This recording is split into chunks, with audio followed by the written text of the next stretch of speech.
New training vlog, new format. I'm going to give away my training program day by day. So each week I'm going to talk about what I'm training and I'm going to give everybody full access to what I'm doing. Currently living on the road, so in a caravan if you haven't noticed, and I'm doing my best to stay on track with my training goals and my calisthenics goals.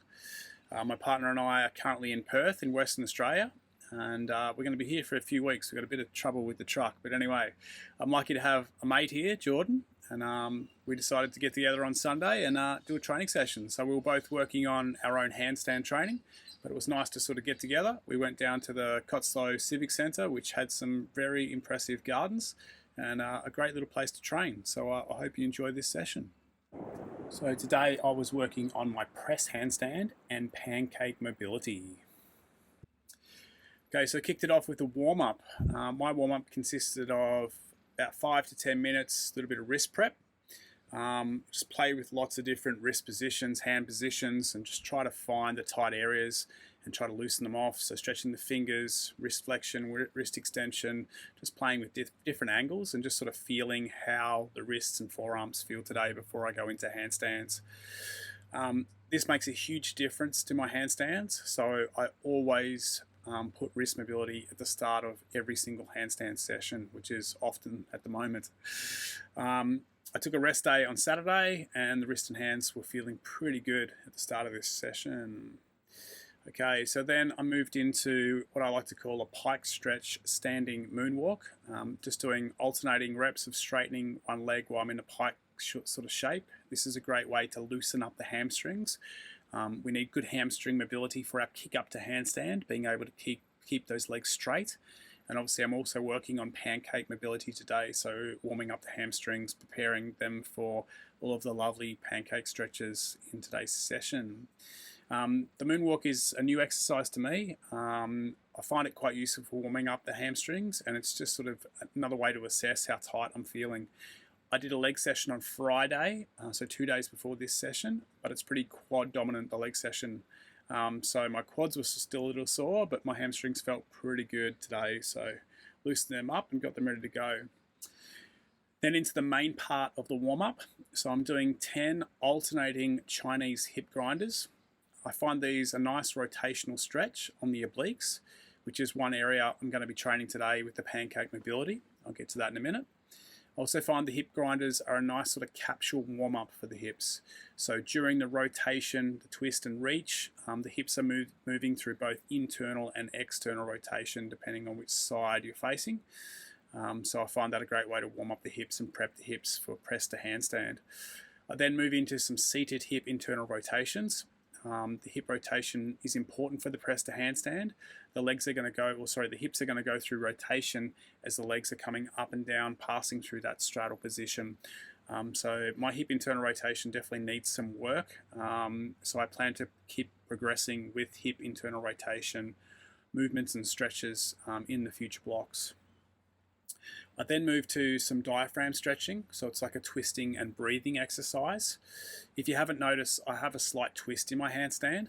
To me it feels like it's straight, but there is a definite twist in my handstand, and I have a little bit of scoliosis, so a little bit of a twist in my spine. I find after doing these lying twists and focusing on the breathing that my handstand is a little straighter and it's a little easier to kick into the handstand. Again, this is also a nice little way to release some of the tension in the obliques, which is part of what I'm going to stretch today in the pancake stretches. And then I'm doing sort of 3 kick-ups to L-Handstand, pausing in the L-Handstand, and then joining the feet and pausing in a straight handstand. Again, just prepping myself for the handstand work. My kick-ups need work with a slight twist. Sometimes I just struggle with my kick-ups, so it's always good just to sort of warm them up. Again, here I can assess, are my shoulders feeling tight today? How are my hips feeling? Is there anything I need to sort of stretch or focus on just to improve my kick-ups and prep myself for the session ahead. I was happy today that my kick-ups went pretty well, and I felt like I didn't really need to do anything else in the warm-up, and I was ready to start my first working sets. So today's program started with a tricep. It was A1, A2 and A3. A1 is a pancake stretch, side bend, leg elevated dumbbell. I picked this exercise up from Lucas Aaron, check him out at Range of Strength, and just thought that looks like an excellent mobility exercise that I should be doing. It really sort of targets the hamstrings, a little bit of adductors. It'll get stuck into the obliques and the QL. So it's really going to try to loosen up, that lateral sort of aspect of the body. I find that I'm sort of quite tight in that lower back region, and I think that's one of the big things that's limiting my pancake mobility. I find my hamstrings are pretty good, but I really think that QL, maybe my glutes are a little bit tight, and definitely adductors. So this is a great little stretch. I'm doing 3 rounds of this. I'm doing 10 reps, and I'm doing roughly a 10 to 15 second hold at the end of each set, and just trying to sink deeper and deeper. The weight doesn't need to be heavy here. I'm just holding a 5 kilo dumbbell and just really trying to work on lengthening the side of the body and getting a good stretch through those obliques. Good little place to do it today. I could position myself in the middle of the 2 elevations there, the 2 little supports, and just switch legs, not have to spin around or change anything. You can scale this exercise obviously by the height of the elevation. The lower the elevation, the easier it's going to be. The higher the elevation of the leg, the deeper that stretch is going to be. I've torn the left adductor before, many years ago now, and a stretch like this would have given me a little bit of pain in the past. I don't feel that pain anymore, but I definitely noticed that the left side is tighter than the right side, so just something I continue to work on there. It's nice to have a unilateral exercise here so I can sort of compare the difference on which one's working better, and has the left one actually caught up. It still needs work right now. After doing that, I move into A2, which is a pancake stretch, seated pancake, lateral twisting bend weighted. So again, I'm just using the 5 kilo dumbbell here, sitting in a pancake position, twisting, and then laterally flexing the torso, bringing the weight down on the inside of the leg, and just, again, really just starting to get a good stretch through those obliques. And again, it's also hitting the QL. Then as I sit up, obviously it's strengthening those muscles. So those muscles are pulling me back to the upright position. You can probably see how the Chinese hip grinder was a good warm-up for this with the rotation and bending that's sort of happening. So again, this is, for me, I find it a great sort of stretch. I definitely noticed that my press to handstands are better in terms of my legs are much straighter. They're still bent, but they're much straighter when I go through and do these stretches at the start of my program and just try to loosen off that QL and those obliques. So this is a good one I'm working on. I'm doing 8 reps on each side, and then I'm just dropping the weight and then just doing sort of an isometric hold, again 10 to 15 seconds. I like this little isometric hold. I lock the opposite arm under the thigh, push down so I can keep that hand locked there, then reach, grab the big toe, and then feel that stretch, and I can plantar flex the ankle here, which will pull on the top arm and deepen the stretch just a little bit more. So again, it's a nice way to sort of increase the intensity of that stretch and just add that little isometric hold at the bottom, or at the end of the set, I should say. The last one in this little tri-set at the beginning is A3 press handstand straddle eccentric. So I'm just kicking up to handstand, finding my balance, finding my alignment, and then just working the eccentric straddle press. So opening into a nice wide star, really trying to use the glutes to pull the legs apart, doing my best to keep the legs straight and contracting the quads nice and hard, and then trying to use more of that core compression. So can I really suck in hard with the hip flexors, pull my belly button in towards my spine, and just try to pull those feet down towards the ground, keeping them as straight as I can. Again, you can see my knees are slightly bent. It's more mobility I need to work on. I get away with the press handstand because of the strength in my upper body. I'm quite strong through my upper body, so I can force my way through the press handstand, but my mobility is lacking, and it's definitely something I need to work on. I need to get that pancake a lot better, and my compression a lot better, so I can start to control this a little bit more, and then hopefully in the future start doing multiple reps of press handstand. I see this eccentric as just greasing the groove for what's about to come, so I'm going to do press handstands in the B's and C's, and this is just, again, extending the warm-up a little bit more specific in terms of what I'm targeting, stretching the muscles I know that are tight, and just greasing the groove for the press to handstand. Okay, next we move into my B's. It's just a superset, a B1 and a B2. I'm going to do a pancake stretch, seated good morning, rounded back dumbbell. So usually I perform this on a bench or on a step. Today I didn't carry all my equipment to the park with me. It was just a matter of finding what was there. So I found a set of stairs and yeah, just sat on the stairs and used that as my elevation. I actually found this was quite good because I could go deeper than what I could if I was sitting on a bench or on a step. Usually I stop with my chin or nose touching the bench, but here I can round the back and go a lot deeper. So I found that a really good sort of stretch on the hips. So what I'm trying to do is hold that 10 kilo dumbbell. The weight doesn't need to be too heavy, just keeping it reasonably light. I want the weight to take me into a deeper range of motion. If the weight's too heavy, the muscles will lock and protect themselves and not open up and stretch into a new range. I try to maintain a flat back for as long as I can. So I'm trying to anteriorly tilt the pelvis, take the shoulders forward and down and maintain that flat back.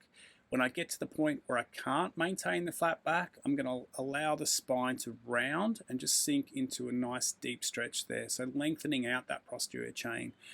At the same time, I'm sort of pushing the balls of the feet into the floor as if I'm trying to push the floor forward. This helps me to anteriorly tilt the pelvis. So I'm trying to contract the hip flexors and pull myself deeper into that stretch at the same time as allowing the hamstrings to lengthen and the pelvis to go into that anterior pelvic tilt.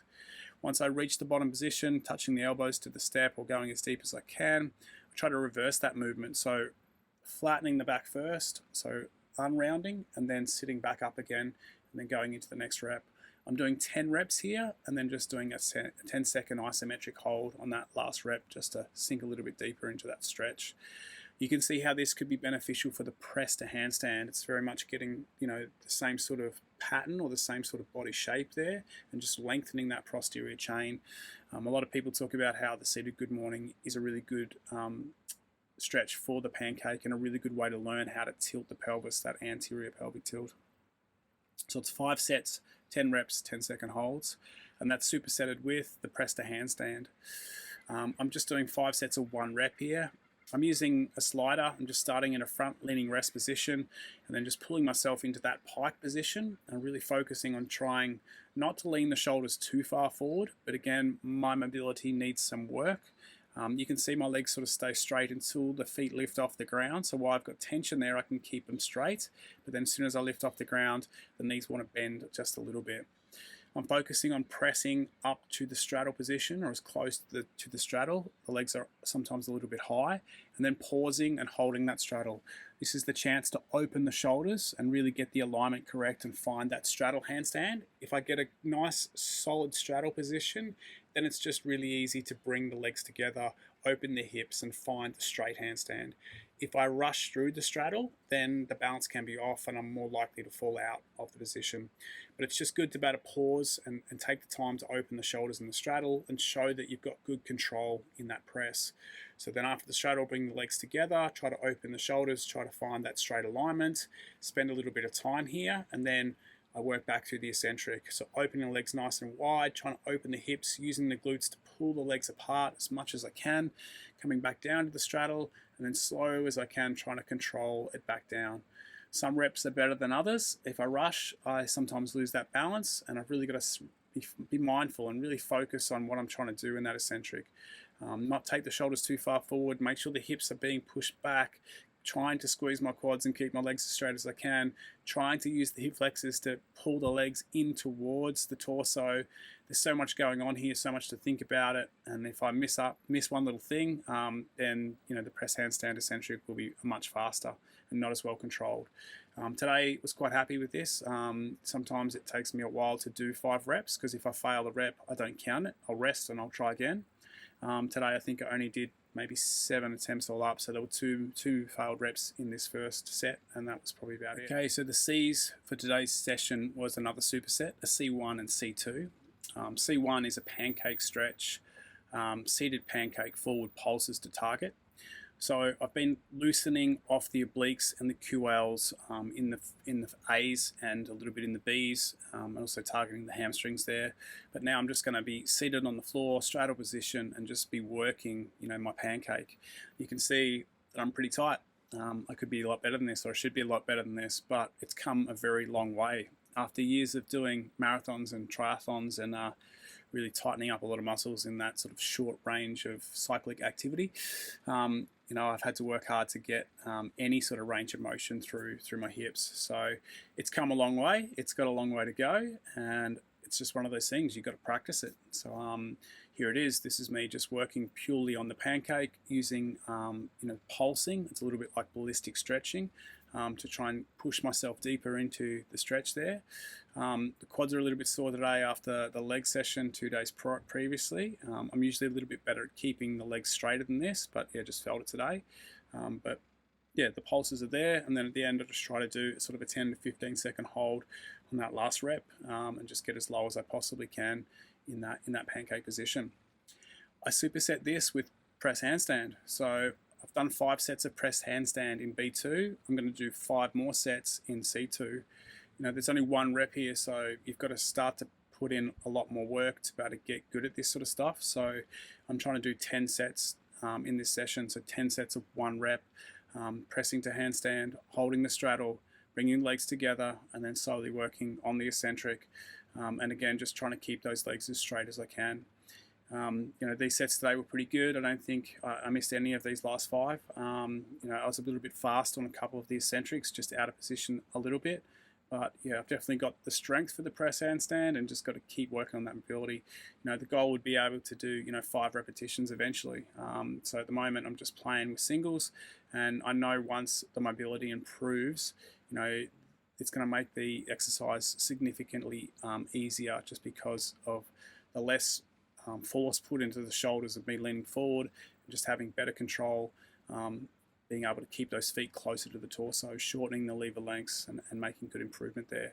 So MICs, it's 5 sets there of both those exercises, and then I'm sort of done with the press handstand for today, and I move on to the Ds. Okay, final part of today's session is the Ds. Again, it's a superset, just D1 and D2.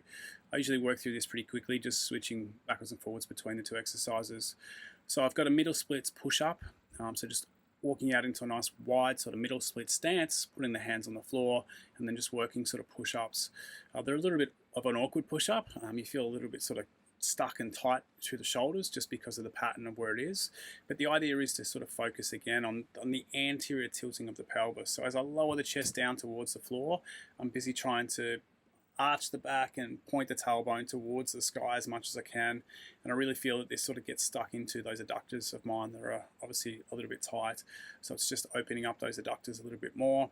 A lot of the stretching I've done, through the pancake stretches in the earlier parts of this session are getting into the the QLs and the obliques, and then the pulses themselves are a little bit adductor, but sort of more sort of hamstring. So this is just another area that I need to work on in terms of opening up those adductors and working on my middle splits as well. So it's finishing off some stretching through the hips, and I definitely feel at the end of this session my hips are very well stretched. So just 10 reps on the push-ups, and there's 3 sets of those in total. That's being supersetted with some core compression, seated straddle leg lifts. So here I'm just sitting on the floor, leaning forward, putting the hands flat on the floor and keeping them flat on the floor, trying to limit any leaning back of the torso, contracting the quads, pointing the toes, and obviously doing little leg lifts, 10 to 15 reps there, and then on the last rep doing a 10-second hold. Again, I'm making excuses, being a crybaby, but the quads were definitely still sore after my leg session a couple of days prior. So yeah, I definitely felt this one today. The quads were cramping a little bit, but again, it's just something you have to work through. You've got to get those hip flexors stronger. Those hip flexors are going to help in the press handstand in terms of being able to pull those thighs closer to the torso. Even on the way up, when I'm pressing into the handstand, when I'm coming into that pike shape, being able to activate those hip flexors and keep tension in the hips is massive. It makes such a big difference when I focus on having those muscles engaged when I'm doing my press handstand. If I wanted to work to a stall press, then I've obviously got to get my compression to be a lot better. It's definitely an area I know I need to work on. So this will always, this sort of stuff will always be in my program, working on that core compression. I think everybody needs to work on it. We generally got, tight and weak hip flexors. I don't think my hip flexors are that tight. I'm definitely feeling that my hips are quite mobile, but everyone could do with a bit of work, including myself there. But I definitely think that my hip flexors are weak, and especially probably the left one definitely needs some work. That left side of mine just seems to be a little bit weaker than the right. So I'm going to continue to work on that. L-sits are good for that. Straddle L-sits are good for that. I'm really going to have to dig in and do a little bit of research and ask around, just get some more ideas about best ways to increase that core compression strength. So that was my session for today. I was pretty happy with how it went. We had a beautiful spot to train in. It's always great to train with mates. Living on the road, it can be hard to find people to train with, and a lot of times I just train by myself. But yeah, it was cool to sort of hang out and do some training. So yeah, got a few more weeks left in Perth, and I hope to be getting out there and training with Jordan a little bit more while I'm here. To the end of this session, we were both pretty starving. The session probably lasted nearly 2 hours by the time we got through it all. Yeah, so we had to go and have some burgers after this. We went to a nice little burger place that actually did, they call it the low carb bun, but it was like almond meal that they'd used to make the bun. We got a double patty, which was grass-fed beef, and we also got some potato chips with that. And yeah, just got the energy back on board after that training session. So it was a good day all out. I enjoyed the session, and yeah, I'll keep you posted next week with one of my other training days.